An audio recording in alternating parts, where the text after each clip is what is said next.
आपकी ख्वाहिशों का स्वर्ग जैसे सुकून भरा आपका अपना मकान। पर्शियन आर्किटेक्चरी के झलक के साथ शील फाटा पर नसाम का प्रोजेक्ट दारुल अमान, जिसमें बन रही है 3 हाई राइज बिल्डिंग, वो भी डीपी प्लान रोड से सटकर, जो आपको सीधे हाईवे से जोड़ता है, जहां इस्लामिक कल्चर के साथ आपको मिलेगी लैंडस्केप गार्डन और जिम जैसी कई सुविधाएं। तो ज्वेल ऑफ शील फाटा कहलाए जा रहे प्रोजेक्ट दारुल अमान के बारे में ज्यादा जानकारी के लिए नीचे दिए गए नंबरों पर संपर्क करें। 30 जनवरी सुबह तड़के मुमरा कौसा में चोरों का रहा आतंक, मचाया जमकर उत्पात, 7 दुकानों को एक के बाद एक बनाया निशाना, कहीं मिली रकम तो कहीं से निकले खाली हाथ। रफीक कामदार, हिंदुस्तानी रिपोर्टर में आपका स्वागत है। 30 जनवरी सुबह तड़के मुमरा कौसा में 3 चोरों ने आतंक मचाया, उत्पात मचाया। सबसे पहले इन्होंने तनवर नगर परिसर की एक के बाद एक 5 दुकानों को निशाना बनाया। यहां पर एक दुकान से कुछ छिटपुट पैसे उन्होंने चुरा लिए, दूसरी एक दुकान से 10,000 की रकम उनको मिली। एक मोबाइल की दुकान में गए, मगर उन्होंने वहां से मोबाइल नहीं चुराए, पैसे नहीं मिले, बाहर निकले। अन्य दुकानों में भी और 2 दुकानों में तनवर नगर इलाके में ये चोर घुसे, मगर वहां से भी उन्हें कुछ हासिल नहीं हुआ। इसके बाद तनवर नगर के इलाके के बाद ये दुकानदार पहुंचे बिल्कुल ठीक नशेमन कॉलोनी के पास किड्स कैंप करके जो कपड़े का बड़ा शोरूम है वहां पर। यहां पहले हम आपको बता दें कि तनवर नगर की जिन 5 दुकानों में एक के बाद एक चोरी की गई, शटर और ताले तोड़े गए, शटर खींच करके ये ताले तोड़े गए थे। उसकी एक टेक्निक है, क्योंकि इन 5 दुकानों में जहां तनवर नगर में इन्होंने चोरी का प्रयास किया, वहां सीसीटीवी कैमरे न होने की वजह से चोरों की कोई गतिविधि या उनकी कोई छवि सामने नहीं आ पाई। मगर हम निश्चित तौर पर कह सकते हैं कि ये वही चोर हैं, 3 चोर, जिन्होंने कौसा किड्स कैंप शोरूम में चोरी का प्रयास करने के बाद मुमरा दत्तोवाड़ी परिसर में बालाजी वेफर्स एजेंसी है, उस एजेंसी के दुकान में भी घुसकर चोरी का प्रयास किया। सबसे पहले इस बात को आप समझ ले कि हम दावे से कह रहे हैं, हम किड्स कैंप के और बालाजी वेफर्स दत्तोवाड़ी मुमरा इन दोनों जगहों के सीसीटीवी फुटेज आपको दिखा रहे हैं, जिसमें आप देखेंगे पहले एक व्यक्ति आता है, किड्स कैंप की दुकान का शटर वो कटाउनी के सहारे से हाथ से दोनों तरीके से खींचकर उसको टेढ़ा करके खींच करके ऊपर करने की कोशिश करता है, मगर नाकाम रहता है। उसके बाद आप देखिए मुमरा दत्तोवाड़ी परिसर के बालाजी वेफर एजेंसी की दुकान के शटर को पहले एक प्रयास करता है, जब वो असफल होता है तो अपने अन्य 2 साथियों को बुलाता है और उसके बाद जो है वो इस शटर को तीनों मिल करके टेढ़ा करके ताले समेत तोड़ देते हैं। क्योंकि जिस तरीके की मोडस ऑपरेंडी किड्स कैंप और मुमरा दत्तोवाड़ी के बालाजी वेफर एजेंसी में दिखाई दे रही है, वही मोडस ऑपरेंडी तनवर नगर के उन 5 दुकानों में भी दिखाई दे रही है। और लगभग आपको बता दें कि तनवर नगर के दुकानदारों से जो बात हुई है, जो उन्होंने जानकारी दी है और समय जो बताया है, तो वो समय और किड्स कैंप का समय, बालाजी वेफर एजेंसी का समय, ये तकरीबन पूरा 1 घंटे का खेल है, 4:30 से 5:30 के बीच का। 4:30 से 5:30 के बीच इन्होंने 7 दुकानों को टारगेट किया। और सबसे बड़ी बात कि इनमें से किसी भी दुकानदार ने पुलिस में कोई शिकायत दर्ज नहीं कराई। किड्स कैंप के मालिक का कहना है कि शटर टूट नहीं पाया, अंदर चोरी नहीं हो पाई, इसलिए हमने शिकायत नहीं की। तनवर नगर के 5 दुकानों का क्या अनुभव है, क्यों वो पुलिस में नहीं गए, उनकी अपनी जबानी हम आपको सुनाएंगे। बालाजी वेफर्स में भी उन्हें खाली हाथ निकलना पड़ा, कोई उन्हें रुपए पैसे वहां नहीं मिले। और ये चोरों की जो मोडस ऑपरेंडी थी वो साफ साफ दिखाई देती है कि हर दुकान में वो सिर्फ नकदी चुराने के मकसद से ही चोरी कर रहे थे, अंदर घुस रहे थे। क्योंकि दुकानों में अन्य भी कुछ चीजें होती है, कीमती होती है, उन्हें भी चोर उठाकर अक्सर ले जाते हैं, मगर इन चोरों ने उन चीजों की तरफ देखा भी नहीं। जैसे तनवर नगर में एक मोबाइल की दुकान में घुसने के बाद भी उन्होंने मोबाइल फोन नहीं चुराए, तो इनका मकसद सिर्फ नकदी यानी कैश चुराना था। तो इस तरह से 30 जनवरी की सुबह तड़के इन 3 चोरों ने कौसा से मुमरा तक इस तरह का आतंक फैलाया, उत्पात मचाया। देखिए कैसे ये पूरा घटनाक्रम है और तनवर नगर के दुकानदार क्या कह रहे हैं।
जाहिद नाम है मेरा, परफेक्ट सैलून से।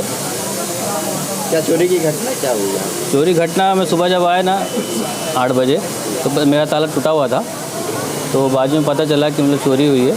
और मेरी लाइन में 5 दुकान का ताला टूटा हुआ है, और अल्हम्दुलिल्लाह कुछ चोरी नहीं हुई मेरी। गल्ला से सिर्फ थोड़ा बहुत चोरी हुआ है, और सामान कुछ चोरी नहीं हुआ है। क्या थोड़ा बहुत मतलब क्या चोरी हुआ? वही 100-200 ऐसे चोरी हुआ है गले में से, और सामान वगैरह कुछ नहीं चोरी हुआ है। कंप्लेन वगैरह कुछ किए आपने? कंप्लेंट वगैरह नहीं किए, कंप्लेंट इसके पहले भी किए थे, गली में चोरी हुई थी, तो एक्शन नहीं हुआ उसके लिए। इसलिए अभी हम लोग डॉक्टर साहब हम लोग सब लोग ये किए कि अभी नहीं करेंगे, देखेंगे बाद में इंशाल्लाह। तौफीक नाम था। टॉपिक क्या चोरी क्या हुई आपके में? दरअसल पैसा गया है थोड़ा, कितना? तकरीबन जो छुट्टा हम लोग रात में रखते हैं 1000 रुपये के करीब था, वो चला गया। इसके अलावा मेडिकल स्टोर से और भी कुछ चोरी हुआ है सामान? नहीं, काफ़ी हम लोग ने चेक किए, कुछ खुला हुआ नहीं था, सब सामान पैक था। सिर्फ जो हमारा जो गल्ला जो है वो खुला था, तो बाजू वाला ड्रॉ खुला था। इसमें पता कैसे चला आपको कि चोरी की घटना हुई है? सुबह फ़ोन आया था मुझे, तकरीबन 6:30 बजे के लिए है या फिर? नहीं, हमारा जो शटर पूरा उखाड़ा हुआ है, बीच में से पकड़ के खींचा हुआ ऊपर तक। आधा शटर खुला था, तो लोगों जो सुबह में नमाज़ पढ़ने जाते हैं, तो उनमें किसी का फ़ोन आया था मुझे कि भाई आप लोगों का दुकान में चोरी हुई, शटर खुला हुआ है। तो इसके लिए आपने कंप्लेंट वगैरह कुछ की है? अभी फ़िलहाल तो कंप्लेंट नहीं हुई है। तो कंप्लेंट ना करने की वजह वो तो नहीं पता सकता। मेरा नाम आसिफ है। तो क्या घटना क्या हुई थी यहाँ पर? घटना यहाँ पर ये हुई है कि रात में जब हम लोग चले गए यहाँ से ताला मार के, तो वो पता नहीं कितने बजे क्या हुआ क्या नहीं हुआ, लेकिन जब सुबह में मेरे को कॉल आया मेरे भाईजान का कि दुकान का ताला टूटा हुआ है, और सामने की 3 दुकान और सामने की एक मेडिकल, वो सब के शटर उखड़े हुए थे। अब मैं जब आके देखा हूँ मेरी दुकान में, तो मेरा ताला खुला हुआ था, और मैं जब शटर उठाया तो अल्हम्दुलिल्लाह मेरा तो कुछ सामान गया नहीं, लेकिन अगर मेरा कुछ सामान चले जाता तो मेरा बहुत बड़ा नुकसान हो जाता था, बहुत ज़्यादा ही नुकसान हो जाता था, क्योंकि मेरी मोबाइल की दुकान है। और एक मोबाइल भी चले जाता, अगर एक मोबाइल भी चले जाता 40 से 50 हज़ार रुपये तक का खर्चा आ जाता। वैसे मेरे पास कम से कम 100-150 मोबाइल पड़े हुए कस्टमर हो गए, तो मेरी तो कहानी ख़त्म हो जाती थी भाई। मेरा शटर का ताला तोड़ दिए, और लेकिन कोई उठा नहीं पाया उसको। कुछ कंप्लेन वगैरह आपने किया? नहीं, कंप्लेंट तो नहीं की है अभी हम लोग ने। कंप्लेंट करने जाने वाले थे, लेकिन मना ही हो गई कि मतलब कंप्लेंट करके कुछ मिलने वाला तो है नहीं, कुछ हासिल तो है नहीं, तो कंप्लेंट करके खाली हम लोग को सताया ही जाएगा और कुछ भी नहीं। आप आओ वहाँ पर, घड़ी आओ, यही बोला जाएगा बस। इसकी वजह से हम लोग कंप्लेंट नहीं कर पाए। मेरा नाम आसिफ सैयद है। रात में यहाँ पे दुकान का ताला खोल के तकरीबन 4 से 5 के बीच में हुआ है सुबह, और सिर्फ कैश लेके गया हुआ है, और एक मेरी पर्सनल यूज़ की घड़ी एक थी, वो लेके गया। बाकी कोई चीज़ को ना डैमेज किया और ना कोई चीज़ को हाथ लगाया गया, बस जैसी की चीज़ें वैसी रखी गई है। सिर्फ कैश, उसमें गल्ला को तोड़कर उसमें कैश लेके गया हुआ है। बाकी और कुछ कैश तकरीबन 10,000 रुपये था इसमें जी। बाकी चिल्लर में यहाँ गली में 3 से 4 दुकानों में चोरी की घटना सामने आई है। आप लोगों ने कुछ कंप्लेंट वगैरह की है? नहीं, कंप्लेंट इसलिए नहीं की है क्योंकि लास्ट टाइम भी आगे कुछ दुकानों में चोरी हुई थी, बट उसके ऊपर कुछ एक्शन प्रॉपर हुआ नहीं था, और फिर वो पुलिस के प्रोसीजर्स की वजह से और टाइम वेस्ट होता है और कुछ रिज़ल्ट आता नहीं है। इसकी वजह से कुछ आगे और इतना कुछ खास बड़ा नुकसान हुआ नहीं था, जिसकी वजह से जाके बोला गया कंप्लेंट किया जाए, इसकी वजह से नहीं किया।